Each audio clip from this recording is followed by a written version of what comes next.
Fala galera, vamos aqui para a nossa próxima aula, né? Aula sobre o ciclo diesel, o ciclo para motores de ignição por compressão, tá? Esse ciclo foi aí inventado e proposto por Rudolf Diesel, né? Por isso o nome, né, do ciclo leva o seu nome aí em homenagem a ele. Eu já vou aqui nesse primeiro slide mostrar a diferença ou uma das diferenças básicas aí entre esse tipo de motor e o motor a gasolina, ou também chamado motor Otto, beleza? Vamos lá, olhe para essa imagem aqui, deixa eu acender, pegar aqui o apontador. Olha só, esse aqui é a representação do motor diesel, certo? Lembra aí da imagem do motor Otto. Qual que é a diferença, assim, logo de cara que a gente pode reparar? Isso aqui, olha. O que é isso aqui? No motor Otto, que é o que a gente falou na aula anterior, nesse lugar aqui nós temos uma vela que dá a centelha. Mas no motor diesel não. Nesse motor aqui da aula de hoje, o que nós temos aqui é um bico injetor.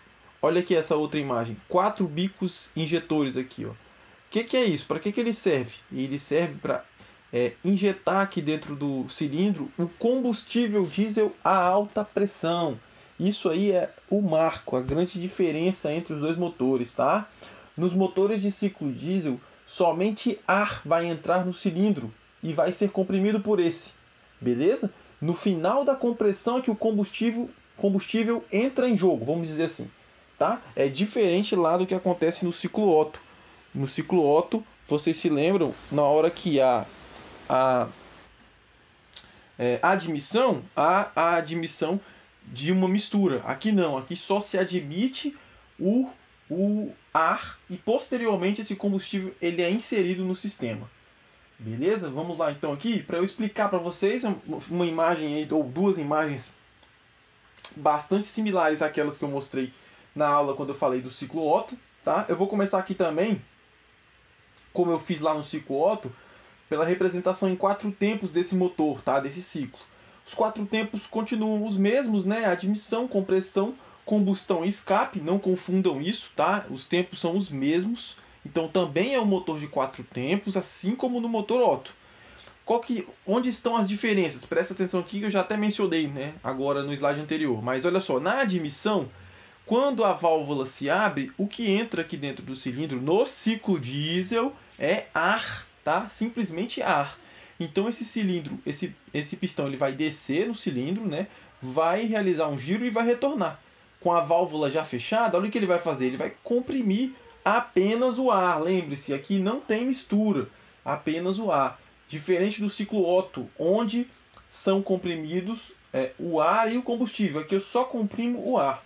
No final da compressão, o bico injetor ele entra em cena, né? Justamente para inserir no cilindro combustível a alta pressão. Então ele pulveriza o combustível aqui e a explosão do combustível se dá de forma instantânea. Então, como ele entra ali pressurizado, alta pressão, alta temperatura, ele entra em ignição aí por esse motivo. Certo? Aí o restante é igualzinho o ciclo Otto. Ele vai descer, mais um giro aqui do virabrequim e vai devolver agora expulsando os gases para fora do motor. Certo? Isso aqui é um esquema de um motor 4 tempos diesel. São muito utilizados aí para transporte de carga, por exemplo, caminhões, tratores, locomotivas, tá bom? E usam esses motores maiores diesel. Agora, também existem os motores 2 tempos aí diesel. Então, o funcionamento é igualzinho o que eu mostrei no ciclo Otto, a diferença está onde? Está aqui, ó, no bico injetor. Também você vai ter o bico injetor sendo aí responsável por inserir o combustível aqui a alta pressão. Então vai acontecer a explosão da mesma forma, os gases vão ser expulsos também da mesma forma que no caso do ciclo Otto 2 tempos. Tranquilo? Esses pequenos motores aí são utilizados em motosserras, grupos de geradores, locomotivas também, até em propulsão naval eles podem ser utilizados, podem ser aplicados. Beleza? Que eu vou mostrar esse esquema para vocês. Deixa eu ver se eu consigo aqui. Ver se aparece. Deixa eu ver se assim aparece. Aí, foi. Dá uma olhada nessa animação aqui, ó. do funcionamento do motor diesel, tá vendo? Os pistões estão subindo e quando eles chegam em cima, no final do ciclo de compressão, o bico injetor, que é esse carinha aqui, ó, insere o combustível a alta pressão. E aí ocorre a explosão, certo? Então lembre-se dessa diferença aqui quando se trata do motor diesel em comparação ao motor Otto, certo? Não se esqueçam disso aí, é importante que vocês se lembrem dessa diferença, beleza?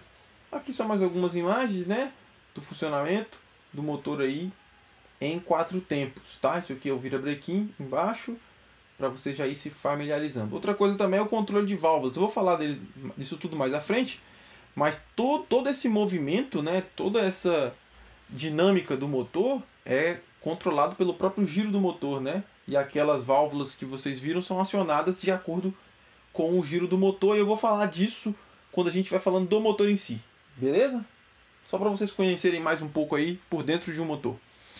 Bom, galera, aqui eu já mostrei um esquema bem similar quando eu falei do ciclo Otto, perdão. Agora eu vou mostrar o ciclo diesel e vocês vão ver que é bem semelhante. Vai acontecer uma diferença aqui com relação ao ciclo Otto. Se você reparar nisso aqui e depois volta lá para poder ver o diagrama do ciclo Otto, você vai ver que essa parte inferior é exatamente assim que acontece lá no ciclo Otto. Qual que é a diferença aqui? Essa parte aqui, ó. O início, né, da injeção, o processo de combustão para depois a expansão, né, que é onde acontece o final da injeção, isso aqui se dá onde? Ó, se dá como? Se dá a pressão constante. Olha aqui. Isso aqui é o ciclo real, né? Esse aqui é o ciclo idealizado, né? Olha só, lá no ciclo Otto, isso aqui acontece assim, né? De forma vertical, ou seja, há volume constante. Aqui não. Aqui a entrada de calor do sistema, ou seja, durante o processo de combustão, ela é feita a pressão constante, certo? Aqui, ó, pressão constante, 2:3, é onde eu estou inserindo energia. Eu vou até grifar isso aqui, galera, para ficar bem claro, ó, a única diferença entre os ciclos ideais diesel e Otto é no processo de fornecimento de calor à pressão e a volume constante. Beleza? Então, a mesma coisa que eu falei lá para o caso do Otto, vale para o caso agora do diesel. Só vale a ressalva aqui, ó, desse carinha, que é a quantidade de calor que está entrando no sistema, para lembrar que isso acontece a pressão constante. Show? Isso aí. Isso aqui também se resume da mesma forma que eu falei lá, né, no caso do ciclo Otto. Então nem vale muito a pena gastar bastante tempo aqui. Só vou destacar o que eu já falei no slide anterior, tá? Os 4 processos que acontecem aqui no ciclo diesel processo 1:2 é uma compressão isentrópica, né? Aqui, ó, entropia constante. 2:3 fornecimento de calor à pressão constante, que é esse cara aqui, ó. Tá vendo? Pressão constante aqui e o calor sendo inserido. Expansão isentrópica, que é o que acontece aqui de 3:4, e por fim, rejeição de calor a volume constante, quando há aí a dispensação desse calor. Aplicando a primeira lei da mesma forma, né, que acontece lá no ciclo Otto, você vai encontrar o quê? Aqui, ó, que o trabalho líquido produzido por esse motor é igual à diferença entre a quantidade de energia que entra e a quantidade de energia que sai na forma de calor. Show? É isso aí. Isso resume bastante o que eu já falei lá também no ciclo Otto, pode ser aplicado aqui.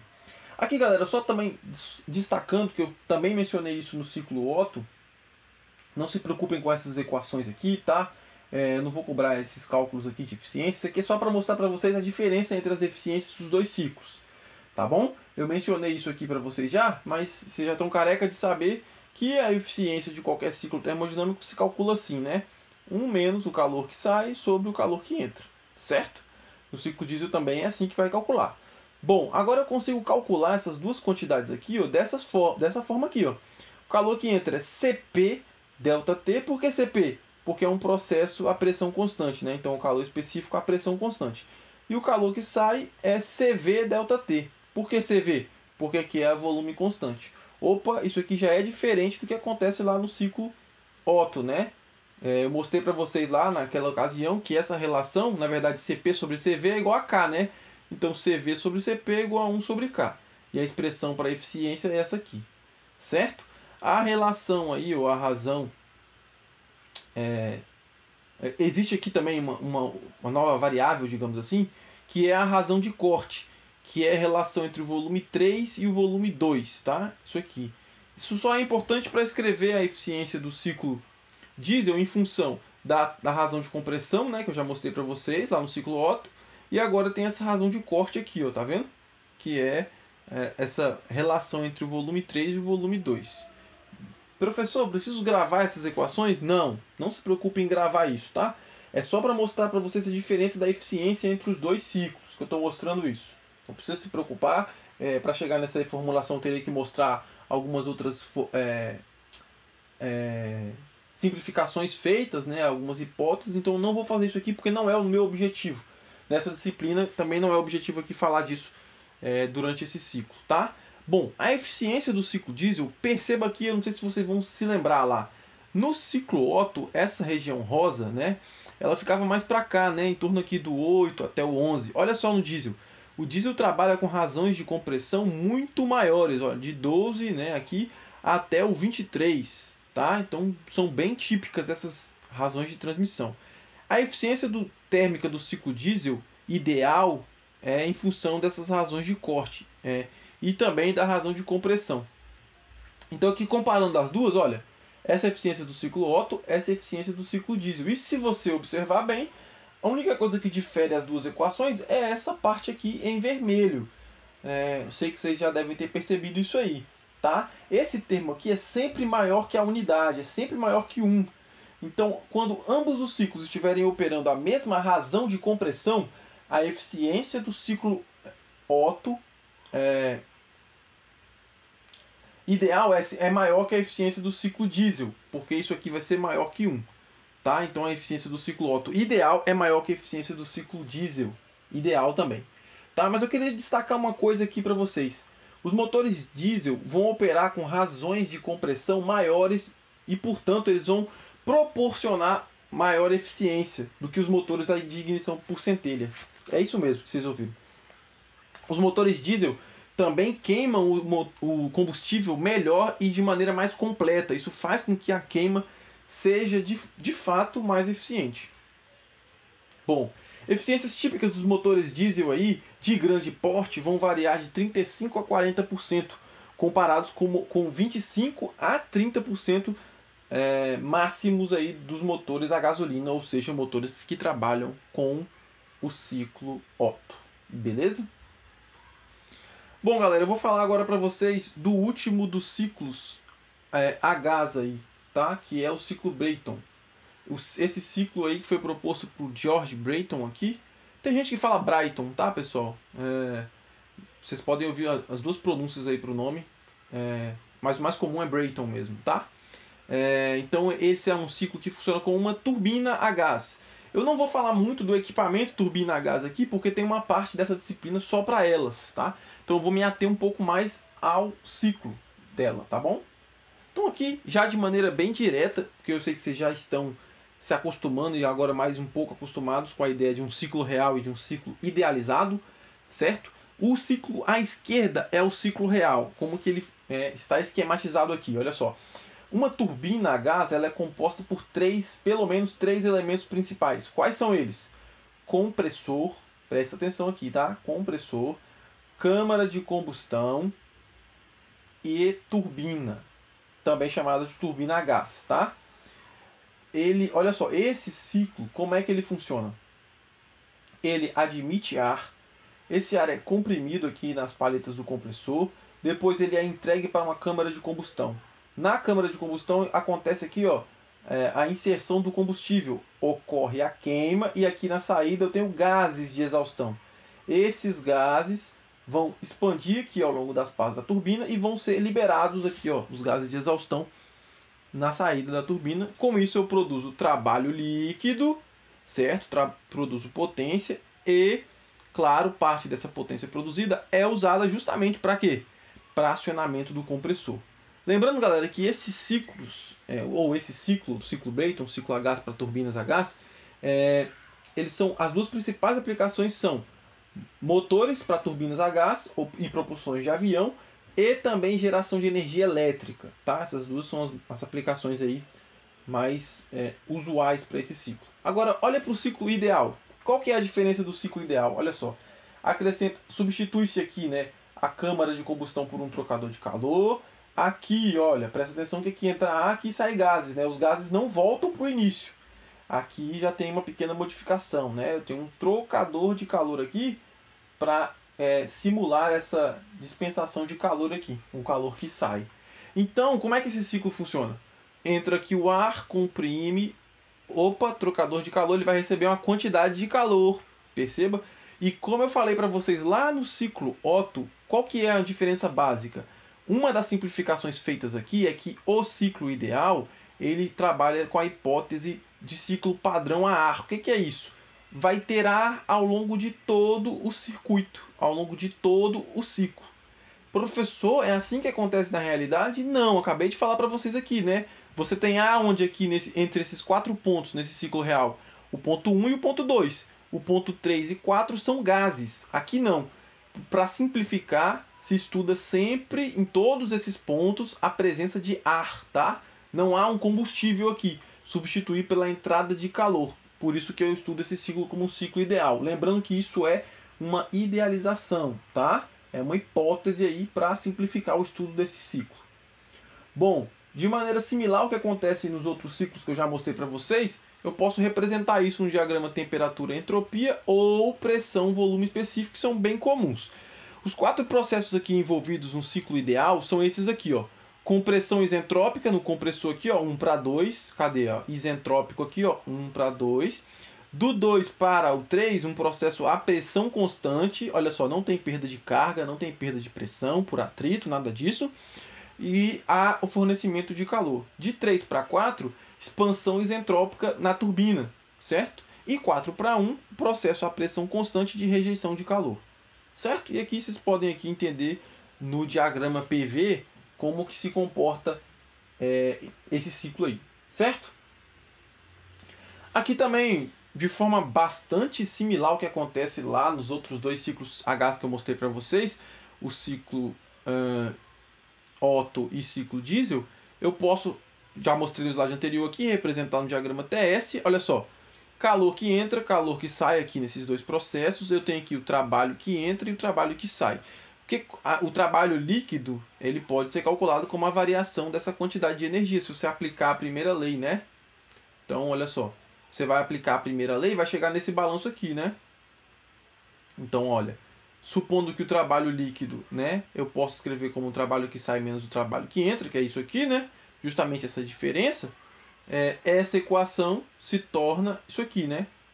Trabalho que sai menos o trabalho que entra é igual ao trabalho líquido, que vai ser igual à variação das quantidades de energia cedidas aqui na entrada e a energia cedida ou rejeitada aqui para fora, né, por ambiente. Certo? Bem tranquilo, né? Nada complexo, só para vocês entenderem aí como funciona esse ciclo. Beleza? E aqui, como eu fiz também, vale a mesma observação aqui, galera. Não se preocupa com o equacionamento, tá? Nada do tipo. É possível provar essa relação, mas não é o nosso objetivo aqui, tá? A eficiência, mais uma vez aqui, de forma incansável, né? Se calcula da mesma forma. Eu posso calcular o calor que sai e o calor que entra utilizando essas 2 equações, né? CP delta T. Lembrando que nesse caso os 2 processos é a pressão constante. Então é CP e CP, né? Não tem CV aqui. Simplificando, essa equação, né, pode ser reescrita dessa forma aqui, tá? 1 menos 1 sobre RP elevado a K menos 1 sobre K, tá? E quem é RP? Isso aqui é uma outra informação, né? RP é chamada razão de pressão, que é a relação entre as pressões 1 e 2 e 3 e 4. Seria a capacidade que existe do sistema, quantas vezes ele comprime aqui e expande aqui na turbina, certo? Só isso, só essa relação aí. E como eu concluí nos outros 2 ciclos, as razões de pressão típicas aí para um ciclo Brayton, tá? Que vai de 5 a 20. Perceba que isso está relacionado com a eficiência, como a equação que eu mostrei no slide anterior. Então, dependendo da razão de pressão aqui, eu vou ter uma determinada eficiência aqui no eixo Y, certo? Bom, galera, eu falei aí, falei naquela hora que eu mostrei o ciclo, que parte do trabalho produzido pela turbina ele é consumido pelo próprio compressor, tá? E é uma quantidade significativa desse trabalho, tá? Em geral é mais da metade do trabalho produzido. Então é isso, tá? E consome bastante trabalho, bastante potência, né? Áreas de estudo e desenvolvimento das turbinas a gás, que para aumentar aí, né, a sua eficiência, é o aumento das temperaturas de entrada da turbina, aumento das eficiências dos componentes das turbomáquinas, então cada componente isolado é estudado a fim de melhorar aí a sua eficiência, minimizando as perdas, tá? E também acrescentando modificações ao ciclo básico. Se existe essa possibilidade, isso pode ser feito. Inclusive, uma das modificações é essa aqui que eu vou mostrar para vocês agora. Bastante curiosa, bastante interessante. O ciclo Brayton com a chamada regeneração. O que é isso? É uma forma muito simples, vocês vão entender de primeira. O que é isso? Ó, o compressor vai admitir A aqui e perceba que tem uma diferença aqui, né? Qual que é a diferença entre esse ciclo e o ciclo dos slides anteriores? Existe um trocador de calor. O que ele faz? Olha só, comprimiu o ar, esse ar vai passar aqui, vai receber uma determinada quantidade de energia aqui nesse regenerador, vai entrar na câmara de combustão, vai sofrer a mistura com o combustível, vai ser queimado, os gases vão sair, vir para a turbina e vão expandir. Depois vão sair aqui no ponto 4 e olha só, os gases quentes que saem da turbina são utilizados para pré-aquecer o ar aqui que sai do compressor. Para que isso é útil, professor? Para que isso é útil? Olha só, se você olhar no diagrama, talvez fique mais claro aqui, né? A energia economizada aqui, ó, do ponto 4 ao ponto 6, é essa fatia aqui do diagrama, tá vendo? Essa regeneração aqui, para ir do 2 ao 5. Isso implica em quê? Em qual modificação? Pensa comigo aí. Imagina que eu não tenho aqui o regenerador, e essa temperatura de saída aqui, vamos supor que seja 450 Kelvin. Ele vai entrar na câmara de combustão e eu quero que ele saia aqui, sei lá, a 800 Kelvin. Ele vai gastar uma determinada quantidade de combustível para elevar essa temperatura. Agora pense, se ele sair aqui a 350 e eu pré-aqueço ele a 550, que seja, eu vou precisar de uma quantidade menor de combustível aqui para elevar ele à mesma temperatura que eu queria anteriormente. Isso é uma forma de aproveitar a energia e não desperdiçar a energia aqui, ó, que ainda está disponível nesses gases que saem a alta temperatura. Beleza? Só uma ideia para economizar mesmo aí e poder ganhar essa vantagem, tá? Bom, precisa se levar em conta, né, que a maior temperatura que vai existir aqui é essa temperatura T4, né? Então, o máximo que eu vou conseguir de forma ideal é que essa temperatura 2 do ar aqui chegue à igualdade, né? A ser igual a T4. Nunca essa temperatura vai ser maior que a T4, né? Porque, claro, ela é a fonte de energia aqui, né? Ela vai ser a fonte que vai ceder calor. Só essa observação aí para chamar a atenção para esse caso. Se o regenerador estiver bem isolado, todas as variações de energia potencial vão ser desprezadas, né?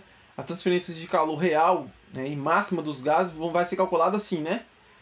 Regeneração é H5 menos H2, ou seja, é a entalpia no ponto 5 menos a entalpia no ponto 2. E para a condição ideal aqui, ó, é isso aqui, H5' menos H2, que é igual a H4 menos H2. Isso aqui é só uma curiosidade, tá? Não vou cobrar isso aqui de vocês também não. É uma relação entre as entalpias, perdão, para entender melhor essa troca aqui. Se fosse possível calcular, vocês veriam essa quantidade de forma bem clara aqui de energia que é cedida para o ar. Beleza? Mas o que é importante guardar disso aqui, professor? É importante guardar qual é a função do regenerador. Qual é a função do regenerador? Ceder energia para o ar que sai do compressor com o objetivo de consumir menor quantidade de combustível ali no combustor, tá? Ou na câmara de combustão.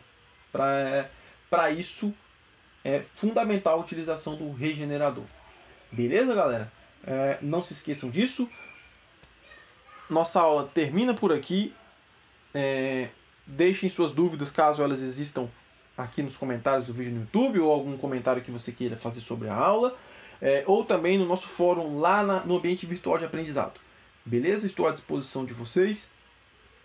Um abraço Se cuidem e até a próxima aula.